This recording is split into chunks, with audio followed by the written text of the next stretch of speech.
Carl Lewis, according to many, was controversial. To me, it was nothing short of sensational. The weightlifting is something now that happened after my retirement, but it also inspired me in the second phase of my life. Because when you're an athlete, you retire at 35 years old like I did, you have a long way to live. So what are you going to do? Many people they don't know what they're going to do. And I knew that no matter what I was going to be to the public, Carl Lewis. So how do I inspire myself to continue to make the best of that? Well, it's taken me a few years to evolve into what I really wanted to do. And 10 years, I knew I wanted to be an actor. I knew I wanted to be in entertainment. But how does that manifest and how does it work? It took me time to transition that. But when it seemed like, gosh, I was hitting a brick wall or it wasn't working out for me, then you turn around and you really have to go back and reevaluate what you want to accomplish. And when you see Srisha Moy lifting weights and lifting cars and doing things, then it just says you have to evolve. Because I remember when he was a sprinter and then a distance runner and then now he's a weightlifter. So he's evolved in how he transcends himself to disciples, to the public, to the world. But the constant has always been love, and it's been peace, and it's been positive and uplifting. So I try to apply those same things. So now, being in entertainment and as an actor, what do you do? It took me 10 years to realize that if I ran away from the past as an athlete, then I took a huge core of who I was out of my future. So it's funny now that my acting career is starting to come around based on acting in things that are related to track and field. I started running a little bit because I realized that was such an important part of me that when I didn't run, something was missing in me.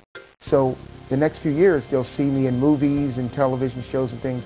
But guess what? They're based on running. But it also gives me an energy that was missing.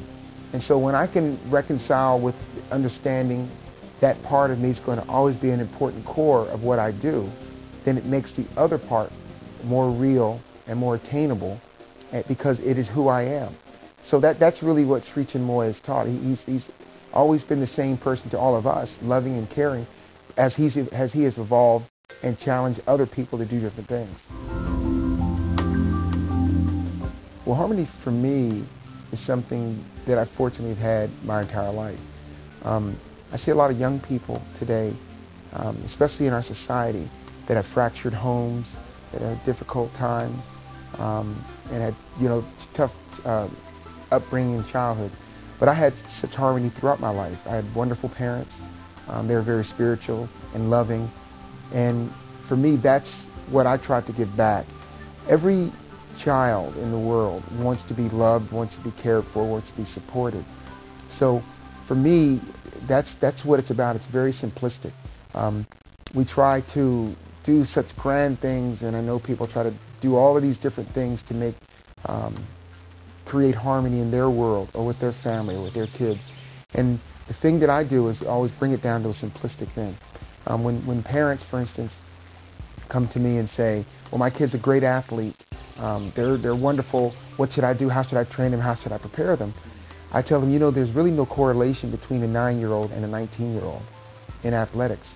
You're not sure. He could be great at 9 and terrible at 19, or terrible at 9 like me and great at 19. So what you can do is just love them and support them, and then they will be successful in whatever they do. I feel that, first of all, sport is a tremendous opportunity to promote peace in people's lives and togetherness and inclusiveness. The lessons you learn as an athlete are lessons that are tremendous for anyone's life. Number one, teamwork, hard work, dedication, togetherness, support, love, extending, everything that's wonderful. If you compete at your best, those lessons earn sports every day. And when I retired, I started my own foundation. And the focus of the foundation was to use sports and track and field to get kids to exercise. And it's really, we only focus on kids 18 and under. That has just been something that I've really received a lot of joy from, because I see these kids and I see the energy, and when I'm in their presence, it just changes me.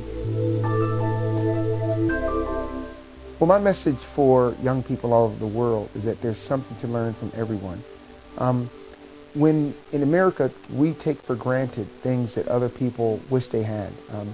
Most of us have something to eat, and we have opportunity, we have clothes, we have housing, we have these things, and we don't deal with the famine and problems that may be in somewhere in India or in Africa, in these places. But let's flip it.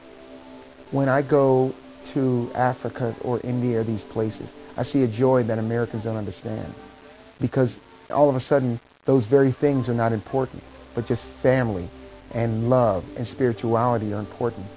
There's a place in India that I've been to named Pune. It's Pune, India. It's not very big, and a lot of the place was so poor, but that to me is where I saw what we can learn, because they valued relationships and their spirituality. They were happier than any Americans that I could see.